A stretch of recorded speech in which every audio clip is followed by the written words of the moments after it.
B. Collins.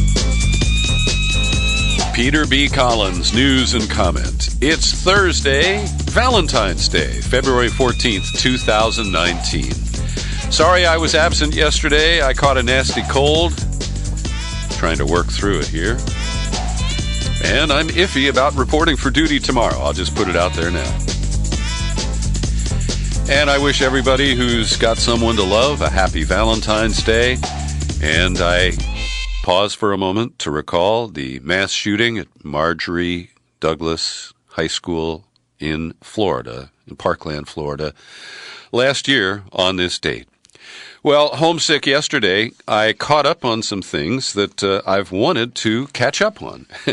And one of them is I have been holding on to a link to a suppressed documentary produced by Al Jazeera. It's called The Lobby, and it is fascinating, and it shows the insidious role that the State of Israel and its friends and allies in the United States play in running information campaigns that interfere in the politics and the free speech rights of Americans in the United States. And I encourage you to go to my show file, click on the link, save it for when you have the time. The first episode runs about 48 minutes. It uses an undercover reporter, a Jewish British man named Tony Kleinfeld, who attends a boot camp of the Israel Project and learns about the war room where they work to neutralize the undesirable narratives of people who support boycott, divestment, and sanction of Israel. And while they're very careful in the way they set this up, one of the people who is prominent and who no longer works at the Israeli embassy in Washington is an American named Julia Rifkind. And she was a student at the University of California, Davis, just 4 years ago. And she was instrumental in orchestrating an effort that allowed the students for justice in Palestine to essentially win a resolution calling on the university to embrace BDS. Now, the university has never taken it up, but nonetheless, the allies of AIPAC, and I want to make it clear, they don't work directly for AIPAC, but they check in with AIPAC. They get support from AIPAC. And based on her work at UC Davis, Julia Rifkind was hired at the Israeli embassy in Washington, D.C. And one of the notable scenes is when Rifkind leads a challenge to the Palestinian resolution, and they had this organized in advance. They packed the hall with about 100 Jewish students, and at a certain point, she just says, "We are all walking out."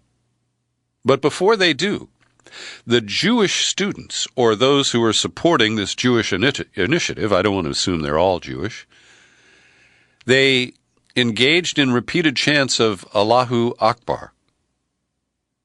It wasn't the Palestinians who did that.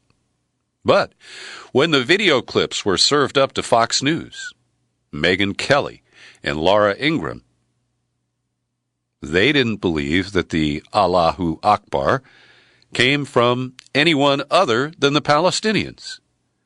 And this is the kind of tactics, underhanded and cynical, that are used. And AIPAC is a coordinating agency for that. And I have to say, I've been more than usually disturbed about the demagoguery, particularly as it's embraced by Democrats, against Congresswoman Ilhan Omar, who is being targeted in the same manner as those students at UC Davis. And we're going to review a couple of articles here in support of Ilhan Omar. But before we do that, I want to note a banner story from Haaretz in Israel today. AIPAC uses political storm over Ilhan Omar tweets to raise donations. Now, keep in mind, these people said it was anti-Semitic because Representative Omar talked about the Benjamins, money being the force that earns the loyalty that Israel has on a massive and bipartisan basis in the U.S. Congress. And so they appear not to note the irony or the contradiction here of using that episode to raise money for AIPAC. In emails distributed to donors and supporters, they wrote, "We are proud that members of Congress from both sides of the aisle continue to stand together to condemn illegitimate attacks on the pro-Israel community. And we are determined to continue our bipartisan efforts in support of the shared values that unite America and Israel. Please renew your commitment to this important work today by clicking here." And one of the little tricky things that the attackers have used against Congresswoman Omar is that AIPAC doesn't directly make political contributions. But there is plenty of evidence that they orchestrate bundling. And Exhibit A here is a very touching article written by a man named Ady Barkan. A-D-Y is how he spells his first name. He defines himself as a Jew, an Israeli citizen, a professional lobbyist, a Hem activist, and he describes a campaign that he worked on. It was back in 2006 when in Cincinnati, my hometown, a woman named Victoria Woolson was challenging Mean Jean Schmidt. You remember her? Republican, real knuckle-dragging right-wing nut. And this guy Barkan was working on Woolson's campaign. After they narrowly won the primary, they were desperate to raise money. A local Democratic volunteer leader of the Cincinnati AIPAC chapter sat down in the candidate's living room.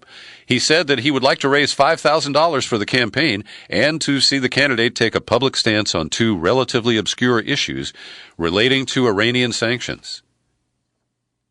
They did the deal. And the money was raised. They didn't win the campaign. But Ady Barkan says, "It was, I am ashamed to say, definitely about the Benjamins. We never would have done it otherwise." The AIPAC lobbyists on the Hill are the best in the business, he says.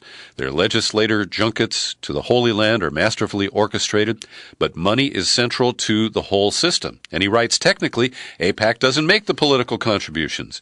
On its website, it proudly notes individual members of its congressional club, like that Cincinnati resident, do the bundling and donating directly.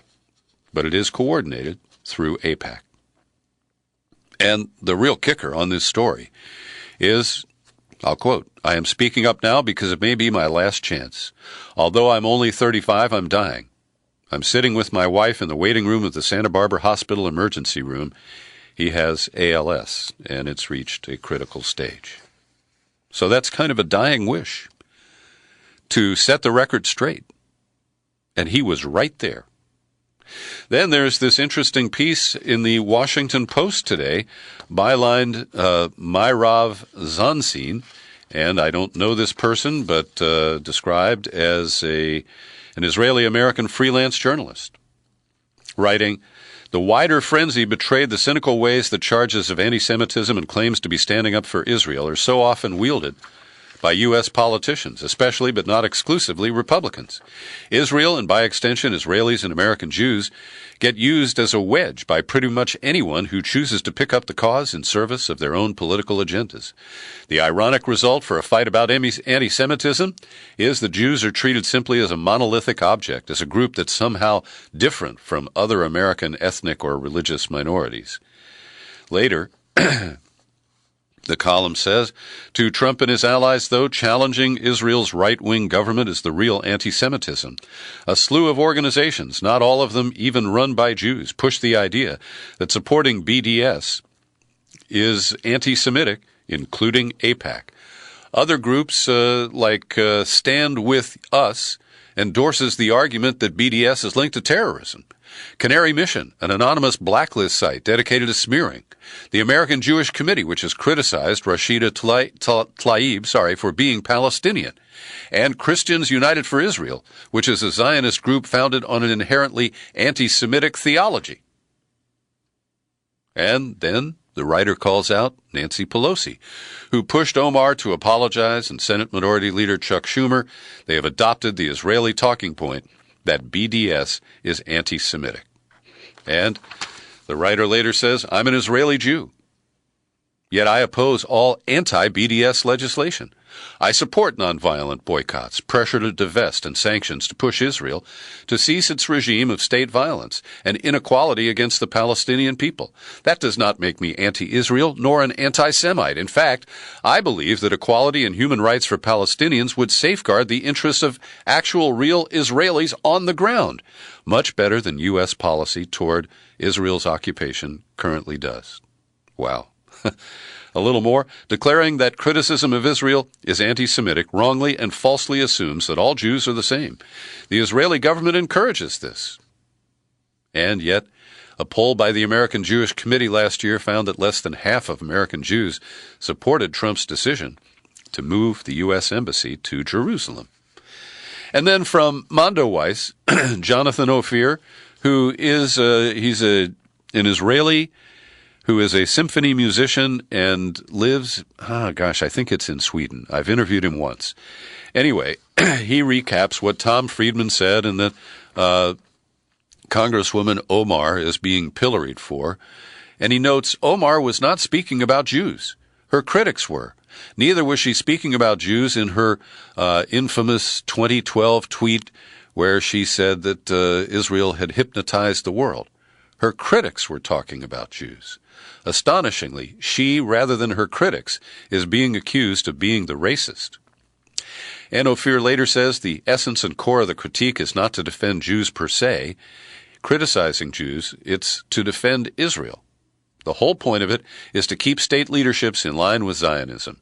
And when the Zionists note a danger of people who are not Zionists who rise to power, they attempt to take them down, not necessarily for what they've actually said, but for what they may come to do later. So I'm glad to see some commentary in support of the truth and the tweets of Congresswoman Omar. And yesterday, she built on that by taking a moment in the House Foreign Relations Committee to remind Elliott Abrams, Trump's new special envoy for the war in Venezuela, to remind him about his war crimes that he was convicted for and then pardoned for related to the Iran-Contra affair. And while her presentation I thought could have been a little smoother, she did not yield when Elliott Abrams started to squirm and scream and protest, but she made a very clear point. So then the House did something good yesterday, almost, by a vote of 248 to 177. They, for the first time in decades, exercised their authority under the 1970s War Powers Act. And they have indicated that they want to force the administration to withdraw U.S. troops from Yemen and rebuke the alliance with the Saudi-led coalition behind that military intervention. Barbara Lee, Democrat from Oakland, we have helped create and worsen the world's largest humanitarian crisis. Our involvement in this war, quite frankly, is shameful. And Elliot Engel, who is a hawkish, now chair of the Foreign Relations Committee, said the vote represents Congress reclaiming its role in foreign affairs. And then they had to mess with it, because they drew 18 Republican votes. Ro Khanna, the Silicon Valley Democrat who drafted the legislation, has worked very hard to get it there. And then they added an amendment, overwhelmingly, reaffirming the U.S. commitment to combat anti-Semitism around the world. Says it's in the national security interest to oppose boycotts of Israel. This is so sordid. And the idea that Israel is so special that critical speech has to be weaponized as anti-Semitic and shut down, and that Democrats, in large numbers, go along with this, it's really dispiriting. I have to say, it hits me in a way that, I don't know, I respond to more than many other things that I can kind of just take in stride. So there's this conference in Warsaw, and the U.S. says that the agenda is the Israel-Palestine conflict, the Islamic State, Syria, Yemen, and, oh yeah, Iran. And it's lightly attended, France and Germany didn't send their top ministers. It's really just a junket, I guess. But Jody Evans of Code Pink posted this online yesterday. It's a tweet from Benjamin Netanyahu. What is important about this meeting in Warsaw, and it's not in secret, because there are many of those, is that this is an open meeting with representatives of leading Arab countries that are sitting down together with Israel in order to advance the common interest of war with Iran. They're being very clear. That's the agenda. And the smackdown of Ilhan Omar, Benjamins, and AIPAC, it's all part of the bigger piece. To drive public support, manufacture consent for a war against Iran that is only in the interests of the state of Israel.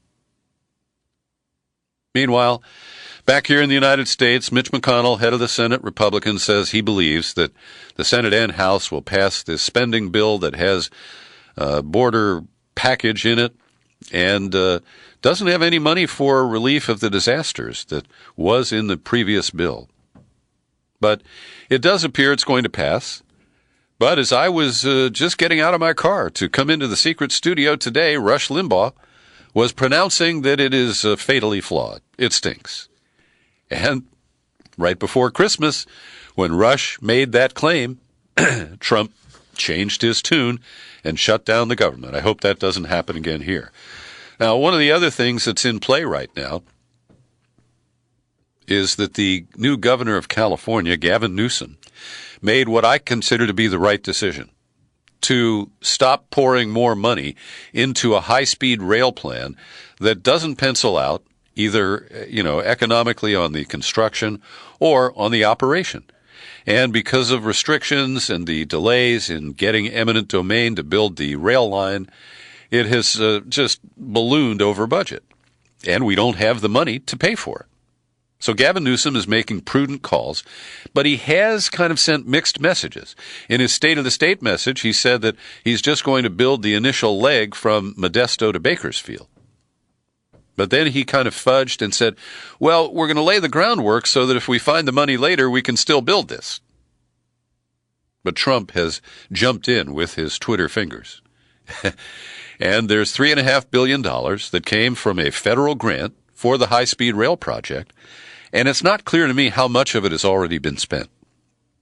But Trump is demanding that California refund that to the federal government. He probably imagines that after he ransacks other government accounts, he can add it to the paltry funding for border structures or a wall that is coming out of this compromise budget deal that hopefully will avert a shutdown tomorrow.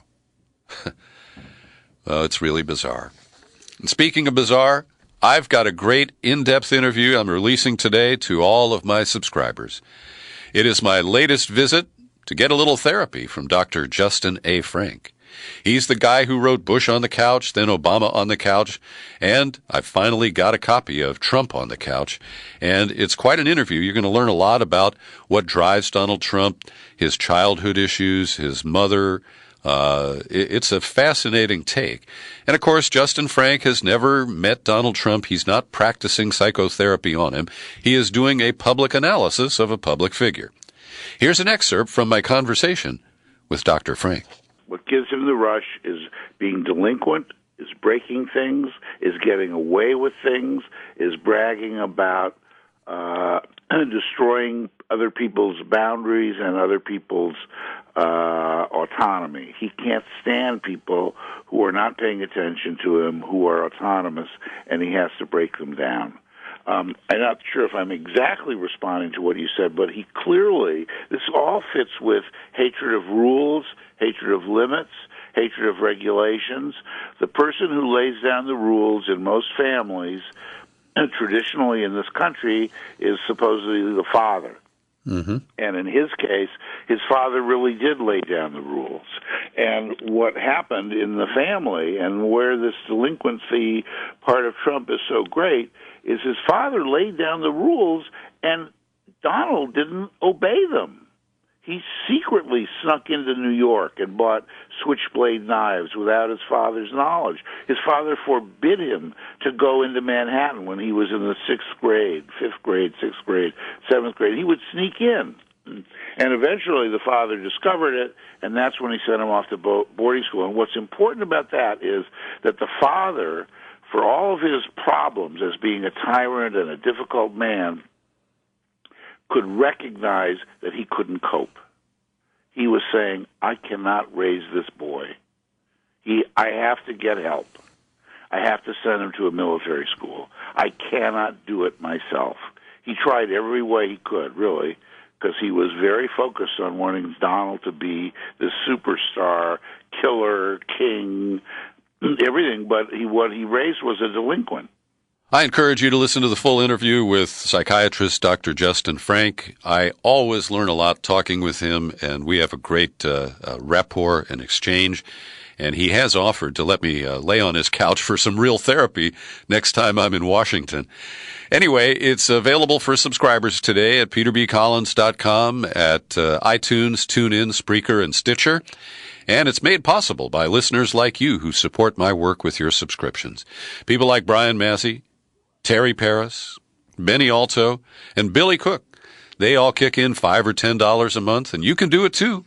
Now, I don't want your Social Security money or your lunch money, but, if you give up a hipster coffee to fund the Peter B. Collins podcast, I wouldn't mind.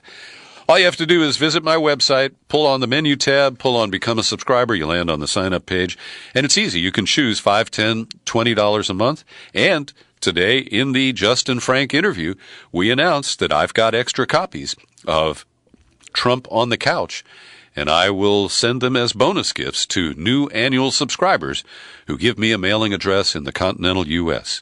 Act quickly. I think these books are going to go fast.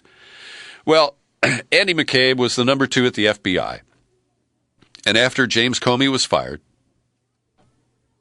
he has confirmed in his new book and a 60 Minutes interview for this Sunday that there were talks in the Justice Department about trying to recruit cabinet members. You need to get 8 out of the 15 to agree to invoke the 25th Amendment to remove a president from office. Now, that's not really news. We're also getting confirmation that they looked into whether Trump had been working on behalf of Russia against American interests. Now, in the chaos that followed the surprise firing of St. James Comey as the FBI director, McCabe kind of circled the wagons, and the top team at the FBI tried to figure out what to do. And I do think it's an honest question they faced. Is Trump somehow under the control of Russia? And, did he fire James Comey to further obstruction of the investigation that they had already started? And so the thing that's interesting is that Rod Rosenstein continues to, vigorously dispute the claim about the 25th Amendment, and a conversation where he is reported to have told McCabe, well, why don't you wear a wire the next time you go to a meeting with Trump? But our pal Gareth Porter has gone deep on this, looking at the original reports from the Times and CNN. It's available at Consortium News. And Porter notes that the news coverage has added an extreme layer to the dominant national political narrative of a serious Russian threat to destroy U.S. democracy. And this is coming at a time when many people, including people on MSNBC, are accepting that Robert Mueller may not have a collusion case. And the Senate Intelligence Committee commentary indicates that that was their finding.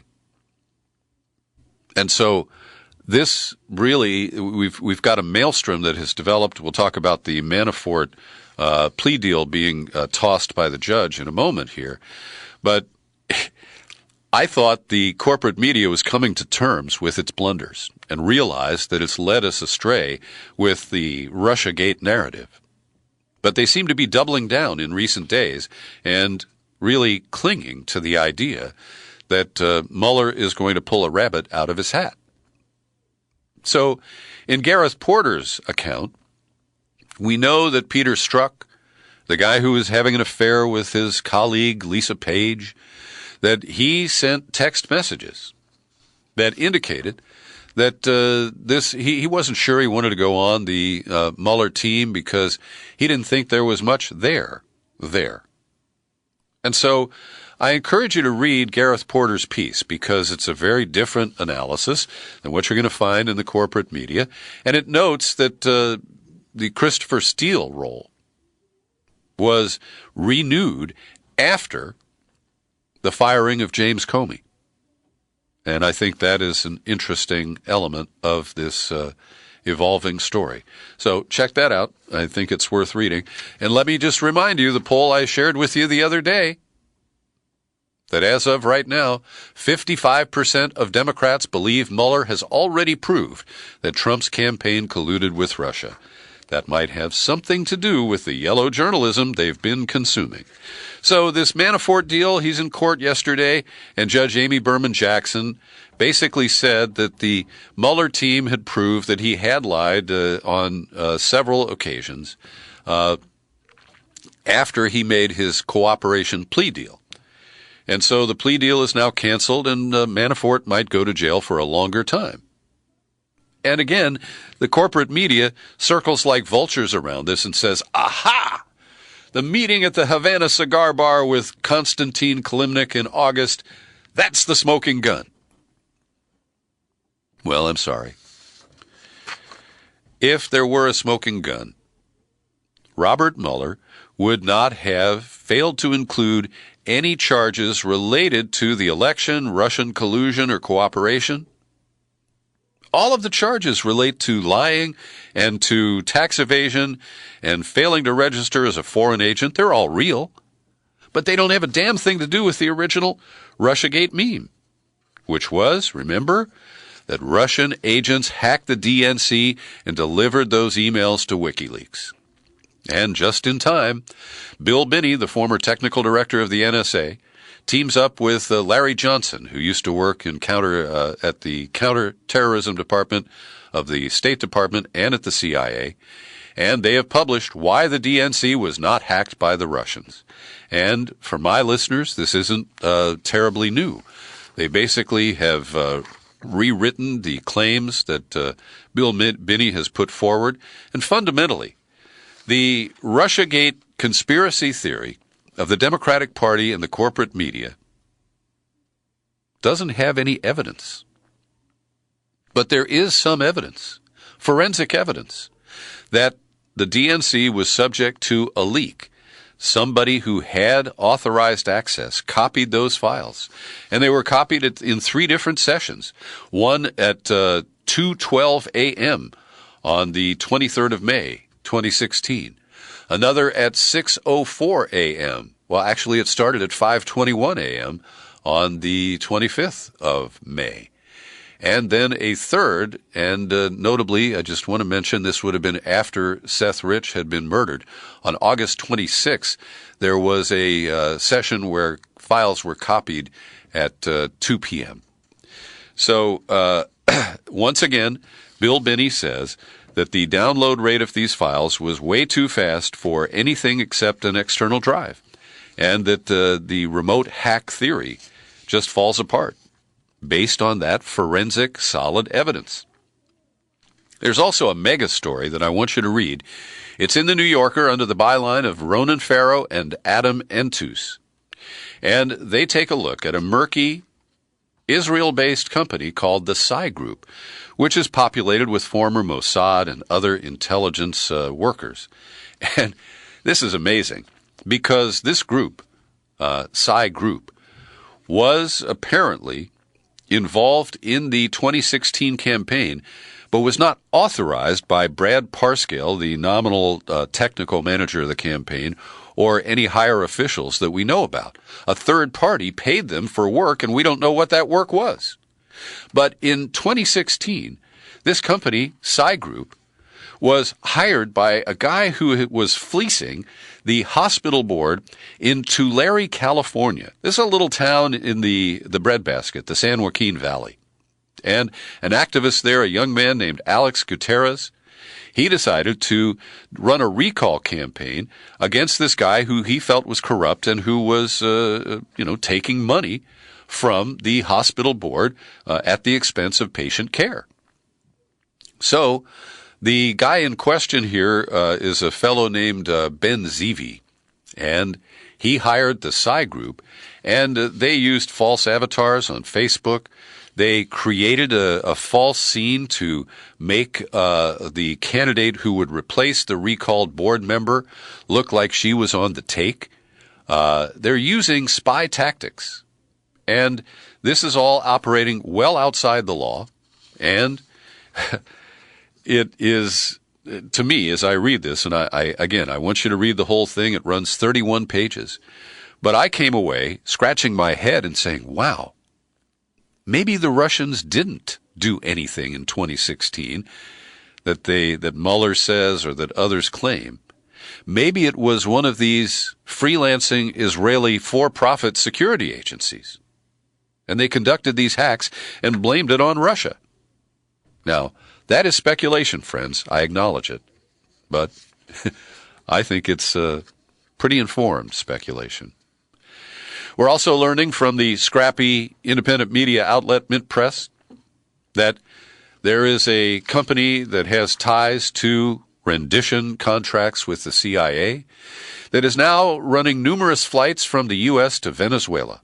And last Tuesday, Venezuelan authorities found 19 rifles and 118 ammo magazines and some other communications gear on that plane that had flown in from Miami. And the report indicates that this plane had not been to Venezuela for the entire year of 2018. All of a sudden in January, the plane began making trips to Colombia and Venezuela on a daily basis, sometimes multiple times a day. For those of us who remember the Mena Airport in Arkansas, running the Iran-Contra flights, sending arms south and bringing cocaine north, this is not a surprise. I'm really thrilled that Joe Hickman, who's appeared on this program many times, the soldier who exposed wrongdoing at Guantanamo, and who later wrote the important book called The Burn Pits, well, he's getting some traction because members of both parties in Congress and in both houses are taking seriously the issue of harm caused by burn pits. And the book speculates that Beau Biden, the vice president's son, may have been exposed and gotten his brain cancer because of exposure to toxic burn pits while he was serving in Iraq. This is progress, and I'm glad to see it. And my final comment today, friends, is a brief one. Last week, I referred to Jeff Bezos, the Amazon founder, as a serial extortionist who was fighting extortion from the National Enquirer. And today we have more evidence because Amazon has canceled its plans to build an expansive corporate campus in Long Island City, New York, because they couldn't extract enough ransom. I'll try to get better. I may be here tomorrow. If not, it'll be after the President's Day holiday next Tuesday. Thanks for listening. I'm Peter B. Collins. Happy trails to you until we meet again. Happy trails.